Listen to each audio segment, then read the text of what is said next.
नमस्कार श्रोताओं, सुनो कहानी में आपका हार्दिक स्वागत है।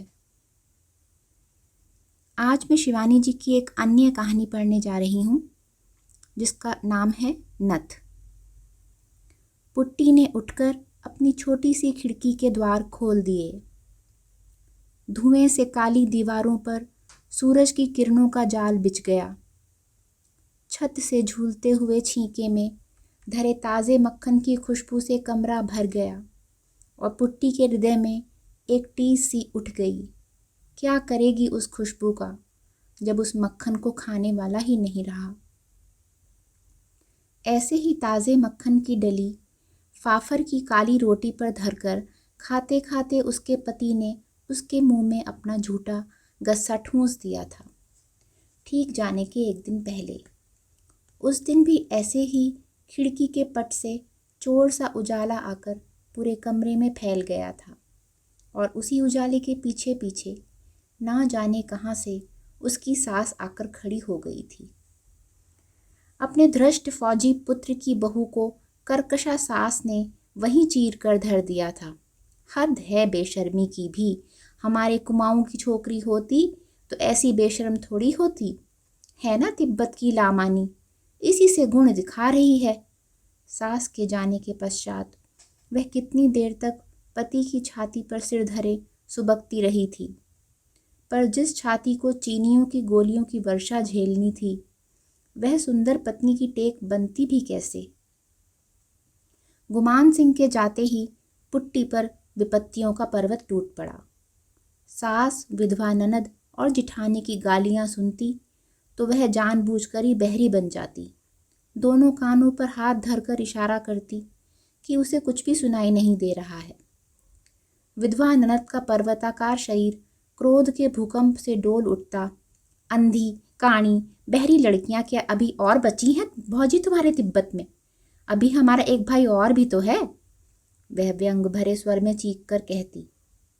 अपने दोनों कानों पर हाथ धर अपनी भोली सूरत को और भी भोली बनाकर पुट्टी सधे अभिनय की मुद्रा में कहती, क्या करूं, ना जाने क्या हो गया है इन कानों में। हरदम साएं साएं की आवाज़ आती है। एकदम बज्जर गिर गया है निगोड़े कानों में। इतना घमंड ना कर अपने रूप का। तिब्बत के जादू से हमारे भैया को भेड़ बनाकर रख दिया। इसी से भगवान ने सजा दी। भगवान करे तुम्हारे कानों पर ही नहीं पूरे शरीर पर बज्जर गिरे। कुलच्छनी ना होती तो क्या गुमान को लद्दाख जाना पड़ता। पुट्टी अपनी हिरनी किसी तरल दृष्टि से उसे देखकर हंसती रहती, जैसे उसको पुरुष गर्जना का एक शब्द भी उसके पल्ले ना पड़ रहा हो। माता, भाई, भौजाई और विधवा बहन से लोहा लेकर ही गुमान उसे ब्याह लाया था। अपनी माँ के साथ वह गांव-गांव में फेरी लगाकर बिसाती का छोटा मोटा सामान बेचा करती थी। स्वास्थ्य से दमकते लाल चेहरे पर उसकी तीखी नाक और बड़ी बड़ी आंखें लामा कन्याओं की भांति चपटी और छोटी नहीं थी। कानों में गंदे पीले सूत में गूंथे फिरोजा और मूंगे झूलते थे। कंधे से टखने तक झूलते उसके तिब्बती लबादे की ढीली ढाली बाहों में वह एकदम ही बच्ची लगती, पर कभी कभी लबादे की केंचुली उतारकर वह उसकी बाहों में रहस्यमय सीवन से ढूंढ ढूंढ कर जुएं मारती और अब लबादे की केंचुली से रहित उसका उन्मुक्त यौवन किसी लपलपाते नाग की भांति देखने वालों को डसने दौड़ पड़ता। गुमान ने भी उसे एक दिन बिना केंचुली के देख लिया। ग्राम के चौराहे पर उसकी माँ ने अपनी गंदी चादर फैलाकर दुकान खोल दी थी। जम्बू, गंधरेणी आदि मसाले की जड़ी बूटियों के बीच वह स्वयं टांग पसार कर धूप सेक रही थी और एक टीले पर बैठी उसकी सुंदरी पुत्री अपने लबादे की बाहों से जुएं बीन बीन कर मार रही थी। गुमान सिंह छुट्टियों में घर आया हुआ था। सुबह उठकर वह घूमने निकला और माँ बेटी की हाट के सामने ठिठक कर खड़ा हो गया। पुट्टी अपनी सुडौल बाहों को अपने लबादे की मुर्दा बाहों से टटोल टटोल कर जुएं निकाल रही थी। गुमान को देखा तो लजाकर उसने हाथ खींच लिए। उसके गालों की उठी मंगोल हड्डियों के बीच गुलाबी रस का सागर छलक उठा। चौड़े माथे पर गोंद की तरह चिपकाई काली केशों की पट्टी से कुछ केश निकलकर हवा में फरफरा रहे थे। जीर्ण कुर्ते के बटनों को पूर्ति एक बड़ी सी सेफ्टी पिन लगाकर की गई थी, पर किसी वेगवती नदी के 2 पाटों पर बांधा गया रस्सी का पहाड़ी पुल जैसे साधारण सी हवा में कांप कांप उठता है, उसी भांति सेफ्टी पिन रह रहकर कांप रही थी। गुमान अकारण ही चीज़ों का मोलतोल करने लगा। कभी मैली चादर पर सजे छोटे आईने में अपनी मूछ संवारता, कभी नीले फिरोजा की अंगूठी पहनता और कभी उठाकर तिब्बती घंटियों को टुनटुनाने लगता। क्यों बेकार में गड़बड़ करता? पुट्टी की माँ ने अपनी टूटी फूटी हिंदी में उसे झिड़क दिया। लेना है तो लो, नहीं तो जाओ। उसकी युवा पुत्री के आते ही ग्राम के मंचलों की भीड़ जम जाना नित्य का ही नियम था, पर वह बड़ी खूंखार और रूखी औरत थी। जौ की शराब और भेड़ बकरे के कच्चे गोश्त ने उसका रक्तचाप शायद और भी बढ़ा दिया था। असली और नकली ग्राहक को वह चट से बीनकर फटक देती थी, पर गुमान सिंह को दोबारा झड़कने का साहस उसे भी नहीं हुआ। उस गोरे तरुण की निर्भीक दृष्टि में कुछ अजीब मोहिनी थी। फिर वह फौजी जवान था, ऐसा फौजी जो 1-2 दिन में ही निर्मम चीनी लुटेरों को भगाने लाम पर जा रहा था। पुट्टी की माँ का मन अकारण ही ममता से भर गया। चीनियों को वह कभी क्षमा नहीं कर पाई थी। उसके इकलौते 12 वर्ष के पुत्र को उन्होंने चीन के किसी स्कूल में पढ़ने भेज दिया था। उसके दमे के रोगी पति को सड़क की बेगार में जोत जोत कर मार डाला था। उसके हाथी से विराट याक को काट काट कर हत्यारों ने अपनी फौजी टुकड़ी को खिला दिया था, और एक दिन भी वह चूकती तो उसकी पुट्टी को भी वे उड़ा ले जाते। रात ही रात में वह मनी पद्मी हुम जपती, पुत्री को खींचती, गिरती पड़ती तिब्बत की सीमा पार कर गई थी। उन्हीं चीनियों को मार भगाने गुमान जा रहा था। इसी से वह उसकी श्रद्धा का पात्र बन गया। वह नित्य ही उस सराय में पहुंच जाता जहां पुट्टी अपनी माँ के साथ रहती थी। पुट्टी उसके लिए मक्खन नमक वाली गर्म तिब्बती चाय और पशम सहित भूने गए भेड़ की रान के बड़े बड़े टुकड़े तैयार कर लाती।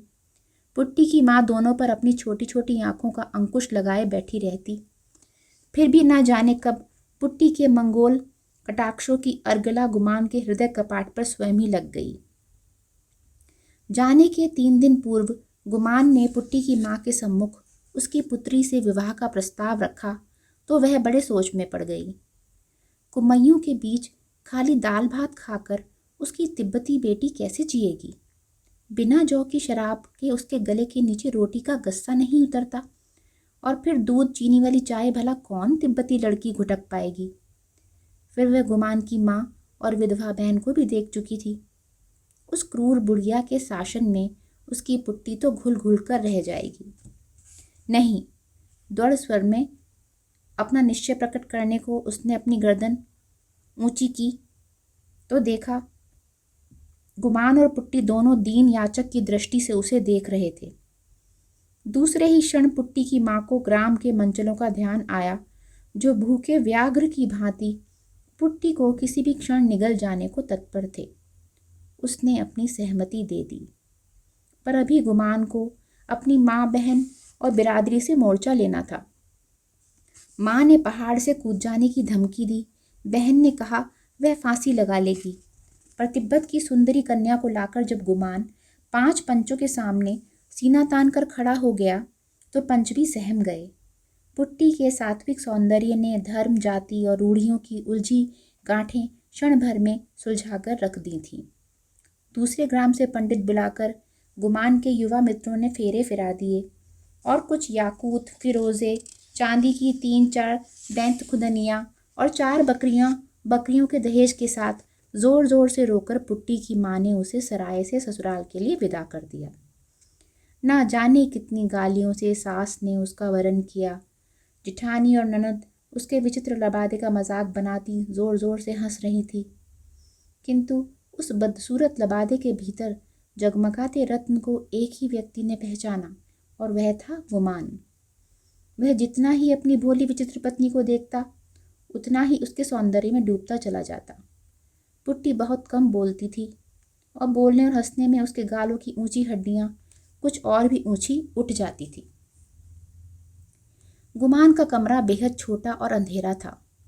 एक कोने में ताज़े खोदे गए मिट्टी से सने आलूओं का ढेर लगा था। दूसरी ओर 2 टूटे हल दीवार से टिके थे, जिन पर उसकी खाकी वर्दियां टंगी रहती थी। काली दीवार पर एक बड़ा सा आईना टंगा था, जिसे गुमान मद्रास से खरीद कर लाया था।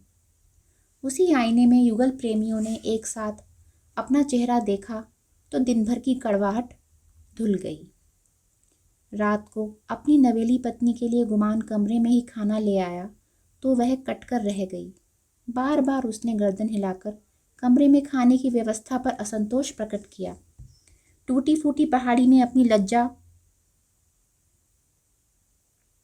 व्यक्त करने की चेष्टा की, किंतु वह जिधर गर्दन फेरती वहीं उसका सजीला पति उसके मुंह में गस्सा ठूंस देता। पुट्टी अपनी ढीली ढाली बाहों से मुंह ढकने की चेष्टा कर अपनी तिब्बती भाषा में न जाने क्या बुदबुदाती और गुमान उसकी विचित्र बड़बड़ाहट को दोहराता तो वह खिलखिला उठती। गुमान होठों पर उंगली रखकर उसे इशारे से समझाता, श्श, धीरे हंसो, बगल वाले कमरे में अम्मा लेटी है। पुट्टी उसके गूंगे आदेश को झट समझ लेती। दोनों नंदन वन के उन शीतल वृक्षों की स्वर्गिक छाया में थे, जहाँ भाषा का कोई बंधन नहीं रहता। वहाँ केवल एक ही भाषा ग्राह्य है और वह है हृदय की। दूसरे दिन वह सास के पीछे पीछे छाया सी घूमती रही, पर सास एक शब्द भी नहीं बोली। ननद के साथ वह बर्तन मलवाने बैठी तो ननद ने उसकी ओर देखकर पच्च से थूक दिया। पुट्टी की आंखों में आंसू छलक आए। अभी तो उसका पति यहीं था, उसके जाने पर उसकी कैसी दुर्गति होगी। दूसरे दिन उसकी माँ उससे मिलने आई। पुत्री के कुम्हलाए चेहरे को देखकर उसका जी भर आया। अपनी भाषा में फुसफुसाकर उसने पुट्टी के हृदय का भेद लेने की बड़ी चेष्टा की, पर पुट्टी सिर झुकाए खड़ी रही, कुछ नहीं बोली। उसके पीछे खड़ी उसकी सास और ननद आग्नेय दृष्टि से उसकी माँ को देख रही थीं। किसी ने उससे बैठने को भी नहीं कहा। तब गुमान अपने मित्रों की टोली के साथ शिकार खेलने गया हुआ था। लौटने पर अपनी माँ के अपमान की बात पुट्टी ने अपने तक ही सीमित रखी। इसी बीच गुमान सिंह के जाने का दिन आ गया। जाने से कुछ घंटे पहले उसने अपने खाकी कुर्ते में लपेटा गया एक रहस्यमय उपहार पुट्टी को थमा दिया। पुट्टी, इसमें तेरी पसंद की एक चीज़ लाया हूँ, पर अभी मत खोलना, समझी? और अकेले में देखकर इसे आलू की ढेरी के नीचे गाड़ कर रख देना। पुट्टी डबडबाई आंखों से पति के हंसमुख चेहरे को देखती रही। कहती भी क्या? अपने हृदय की व्यथा को वह अपनी ही तिब्बती भाषा में ठीक से व्यक्त कर सकती थी, और उस भाषा के दुरूह शब्द उसका पति कैसे समझता? पतली मूछों के नीचे पति की मीठी हंसी के सपने देखती बेचारी आलू के ढेर पर सिसकती रही। एकाएक उसे पति के शब्द याद आए, इसे अकेले में देखना पुट्टी। हाथ की बादामी थैली को वह भूल ही गई थी। क्या लाया होगा गुमान? कांपते हाथों से उसने पोटली खोली और चौंक कर पीछे हट गई। पोटली से यदि काला नाग भी फन उठाए निकल आता तो भी वह शायद इतना नहीं चौंकती।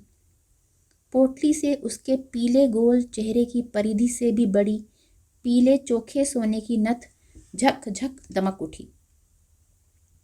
लाल सफ़ेद और हरे कुंदन का जड़ाऊ लोलक उसके हाथ का स्पर्श पाकर घड़ी के पेंडुलम सा डोल उठा। सहसा उसकी आंखें पति के प्रति कृतज्ञता से डबडबा आईं।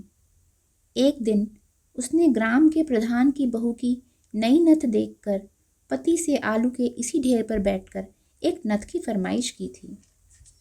हाथ के इशारे से ही उसने अपनी छोटी सुघड़ नासिका के इर्द गिर्द अंगुली से घेरा खींच खींच कर भूमिका बांधी थी। पहले गुमान समझा नहीं और फिर कैसे ठठाकर हंसा था। आज उसी आलू के ढेर पर नथ झक झक कर रही थी, पर उसे पहनकर बैठेगी तो देखेगा कौन? टप टप कर उसकी आंखों से आंसू गिरने लगे। न जाने कब उसकी माँ आकर चुपचाप उसके पीछे खड़ी हो गई थी। सास और ननद गुमान को छोड़ने बस स्टैंड गई थी। पुट्टी की माँ शायद बाजार करने जा रही थी। माथे पर पोटली की गांठ बंधी थी। दामाद से वह कल ही मिल ली थी। सुबह से ही पुट्टी के लिए उसका मन न जाने क्यों व्याकुल हो उठा था। सूजी सूजी आंखों से माँ को निहार कर पुट्टी ने इशारे से नथ दिखाई। पोटली को नीचे उतारकर माँ पुत्री के निकट खिसक आई। नथ हाथ में उठाई तो उसकी आंखें आश्चर्य से फट पड़ी। बाप रे बाप, कम से कम 6 तोले की है ये पुट्टी। इतना रुपया तेरे आदमी के पास कहाँ से आया? क्या पता माँ, कह गए हैं अम्मा से बचाकर जमीन में गाड़ देना। पुट्टी की माँ की आंखों में समधिन के प्रति घृणा उभर आई। ठीक ही तो कह गया, चुड़ैल अपनी बेटियों को दे देगी। ला ला जल्दी से कुछ ला, गाड़ कर रख दूं, नहीं तो फिर बुढ़िया आ जाएगी। पर एक बार पहन तो सही बेटी, मैं भी तो देखूं। ऐसी नथ और तेरा ऐसा रूप, एक बार तो देख जाता भागा। सुंदरी पुत्री के सौम्य चेहरे पर नथ की शोभा देखकर उसकी आंखें भर आईं। डलिया में धरे टूटे दर्पण को निकालकर पुट्टी ने झटपट अपना चेहरा देखा तो स्वयं लाज से लाल पड़ गई। छी, कहीं भी अच्छी नहीं लग रही हूँ, ऐसा कहकर वह माँ से अपने सौंदर्य की स्तुति बार बार सुनना चाह रही थी।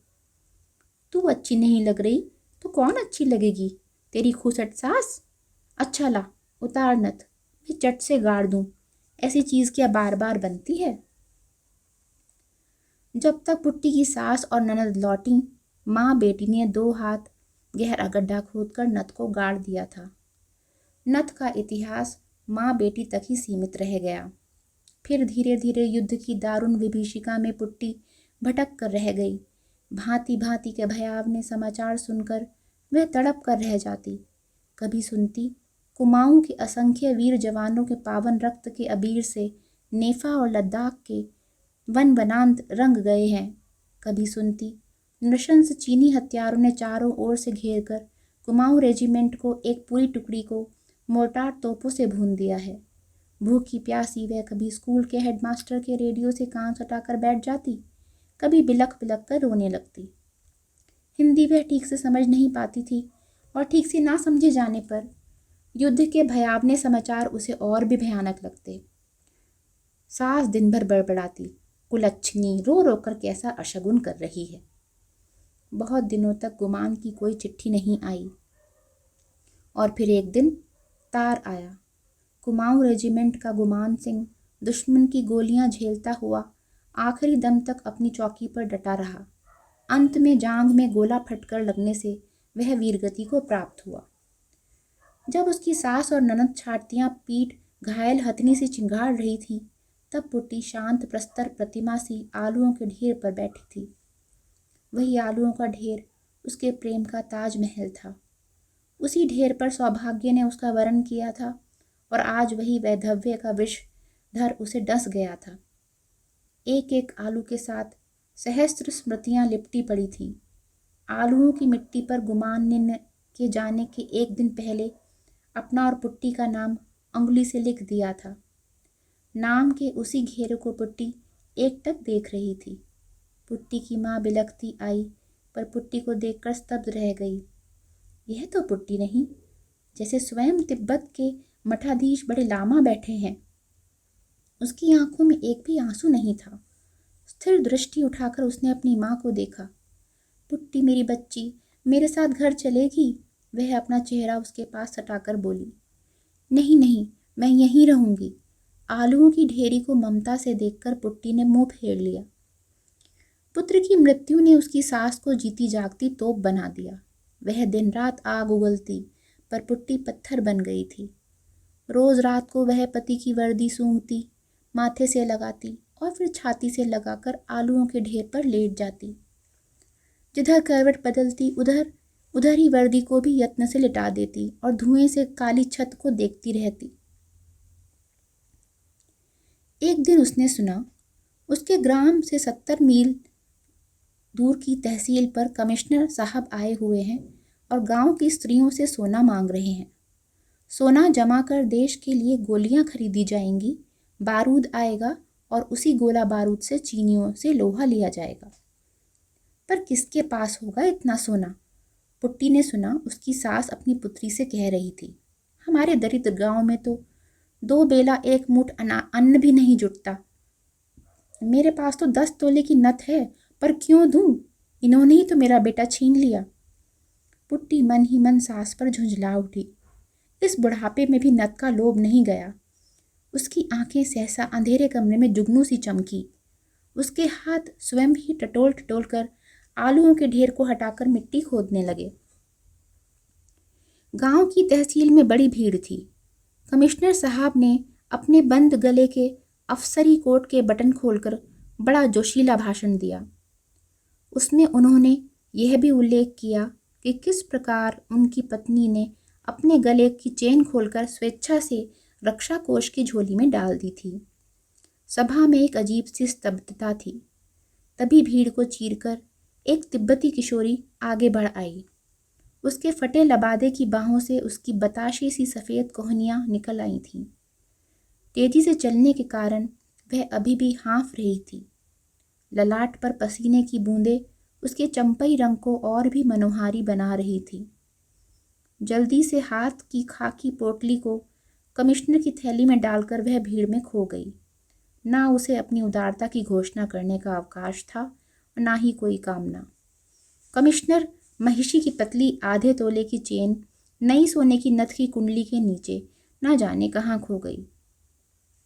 बातों के धनी कमिश्नर की सतर मूछों को पुट्टी के आकस्मिक आगमन ने सहसा खींचकर नीचा कर दिया।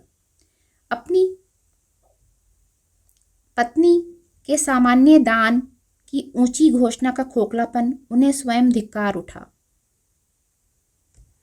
क्या वह पतली चेन उनकी पत्नी का एकमात्र आभूषण था? उनका 100 तोला सोना तो स्टेट बैंक के लॉकर में स्वयं उसकी माँ ने कहीं गाड़ दिया था।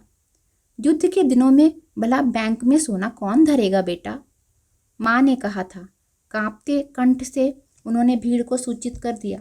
एक अज्ञात महिला अभी अभी यह नथ दे गई है। भीड़ में वह जहाँ कहीं भी हो आकर इसकी रसीद ले जाएं। हाथ में पकड़कर उन्होंने नथ उठाकर भीड़ को दिखाई। तिलमिलाते रौद्र की प्रखर किरणों में नथ झक झक कर उठी। भीड़ से कोई भी महिला उठकर रसीद लेने नहीं आई। केवल नथ की चमक चमक कर पुट्टी के सात्विक दान की रसीद अपने सुनहरे अक्षरों में स्वयं लिख गई थी। कहानी यहीं समाप्त होती है श्रोताओं। आशा है आपको अच्छी लगी होगी। अगर आपको मेरा कहानी पढ़ना अच्छा लगता है तो मेरे चैनल को सब्सक्राइब करें।